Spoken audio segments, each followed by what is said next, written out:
Olá! Hoje a gente vai mergulhar num assunto que, olha, mexe com muita gente. Aquela gordura teimosa que parece que grudou no corpo e não sai por nada. Não importa a dieta, não importa o exercício, uma frustração que, como a gente vai ver, pode ter uma explicação médica bem complexa por trás. Essa é a grande questão, né? É uma pergunta que pode levar a anos e anos de esforço sem resultado, gerando aquele sentimento de impotência. Mas a resposta talvez não esteja na força de vontade, e sim na nossa biologia. Então, para começar, vamos colocar as coisas em perspectiva. A gente não está falando de um ganho de peso comum. A gente está falando de uma experiência que é profundamente frustrante, de um acúmulo de gordura que parece que tem vontade própria. Ok, vamos lá. É aqui que a gente começa a virar a chave. A causa dessa luta toda pode ser o lipedema. Isso mesmo, uma condição médica real, documentada, que finalmente dá nome e valida uma batalha que por tanto tempo foi super incompreendida. Olha, uma das maiores dificuldades para diagnosticar o lipedema é que ele é muito confundido com outras condições, principalmente com a obesidade e o linfedema. Mas as diferenças são gritantes e a gente precisa entender. Na obesidade, a gordura se espalha pelo corpo todo e costuma responder bem quando se faz dieta. Já no lipedema, a história é outra. O acúmulo é simétrico, ou seja, igual dos dois lados do corpo, é super resistente à perda de peso e tem um detalhe que é a chave: poupa as mãos e os pés. Diferente do linfedema, que é aquele inchaço que não é igual dos dois lados, causado por retenção de líquido, e que esse sim costuma afetar mãos e pés. Entender isso é o primeiro passo para um diagnóstico certo. Então, o que é exatamente o lipedema? A ciência define como uma doença crônica e progressiva. E presta atenção nessas palavras: hormonal, inflamatória e microvascular. Isso já estabelece de cara que é uma patologia médica de verdade, não uma questão de estilo de vida. E essa condição tem raízes bem profundas, viu? O lipedema muitas vezes é despertado por grandes mudanças hormonais, como na puberdade, na gravidez ou na menopausa. E ele é mantido por um estado de inflamação constante e por problemas nos pequenos vasos sanguíneos. Tudo isso junto acaba mudando a estrutura do tecido conjuntivo. O ponto principal é entender que se trata de uma doença sistêmica, que afeta o corpo de forma integrada, e não só um acúmulo de gordura. E agora, se segura, porque esse número é chocante. Em média, uma pessoa leva de 10 a 15 anos para conseguir um diagnóstico correto. Imagina só, é mais de uma década de incerteza, de tratamentos que não funcionam e de um custo emocional e físico gigantesco. Agora que a gente já entendeu o que é, vamos para a próxima parte: como isso se manifesta no corpo. Quais são os sinais clínicos que ajudam a gente a identificar essa condição? Os sintomas são bem característicos. Começa com o crescimento simétrico da gordura, principalmente nas pernas e quadris. E tem dor, sensibilidade ao toque. Outra coisa muito comum é aparecerem roxos, hematomas, com muita facilidade. E aquela sensação de peso, de pressão nas pernas. E um dos sinais mais clássicos é o tal do sinal do manguito, que é quando a gordura para de repente nos tornozelos e pulsos, deixando os pés e as mãos livres.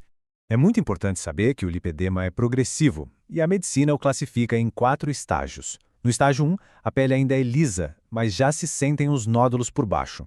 No 2, a pele já fica irregular, com o começo da fibrose, que é um endurecimento do tecido. O estágio 3 já tem grandes massas de gordura. E o 4 é quando a condição se complica e aparece um linfedema junto. Isso mostra como o diagnóstico cedo faz toda a diferença. E o impacto vai muito além do corpo. Viver com uma condição que dói, que é crônica e que muita gente nem reconhece, isso afeta profundamente o emocional. Essa jornada de incompreensão pode levar a depressão, ansiedade e a um isolamento muito grande. E tudo isso nos leva a uma mudança de rota fundamental. Se a gordura do lipedema não responde do mesmo jeito à dieta, qual deveria ser o objetivo? A resposta é uma mudança de paradigma. O foco sai da balança e vai para a função, para o bem-estar. Essa frase aqui resume tudo perfeitamente. Em vez de lutar contra o corpo com treinos que esgotam a pessoa, o foco passa a ser dar suporte, ajudar a drenar e devolver a autonomia. É uma abordagem de parceria e não de combate. Então, vamos ser bem diretos. Esquece a ideia de queimar gordura localizada. O objetivo real, o que é possível alcançar, é funcional. É sobre sentir menos dor, se mover com mais facilidade e, no fim das contas, ter uma qualidade de vida melhor no dia a dia. E qual é a principal ferramenta para a gente alcançar essas metas?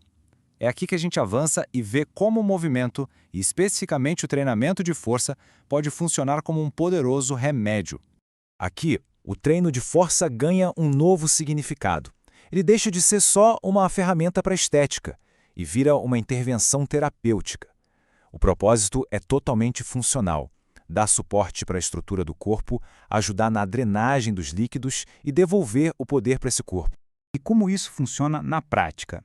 Primeiro, o treino ativa a nossa bomba muscular, que ajuda a empurrar o excesso de líquido para fora. Segundo, ele ajuda a modular a inflamação crônica, que é uma das bases da doença. Terceiro, o estímulo mecânico do peso ajuda a reorganizar o tecido conjuntivo. E por último, ele preserva a massa magra, que é super importante para a saúde do metabolismo e para dar sustentação para o corpo. E os benefícios a gente sente no dia a dia. Mais força significa articulações mais estáveis, o que ajuda a corrigir desequilíbrios de postura bem comuns no lipedema, como o joelho valgo, sabe, quando os joelhos se aproximam? O resultado disso tudo é uma diminuição importante da dor e uma melhora na capacidade de fazer as tarefas mais simples. E assim, a gente chega na reta final. A mensagem principal aqui é de empoderamento. É sobre ter uma abordagem ativa, onde a pessoa se torna protagonista no controle da sua própria condição. Mas atenção, é fundamental entender que o exercício, mesmo sendo superpoderoso, é uma peça do quebra-cabeça. O tratamento eficaz do lipedema precisa de um time, de uma abordagem multidisciplinar.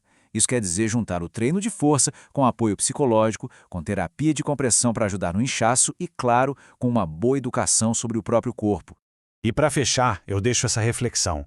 E se a verdadeira virada de chave no manejo de condições como o lipedema não for uma batalha, mas um ato de compreensão, uma mudança de perspectiva que permite que a gente trabalhe com o nosso corpo e não contra ele?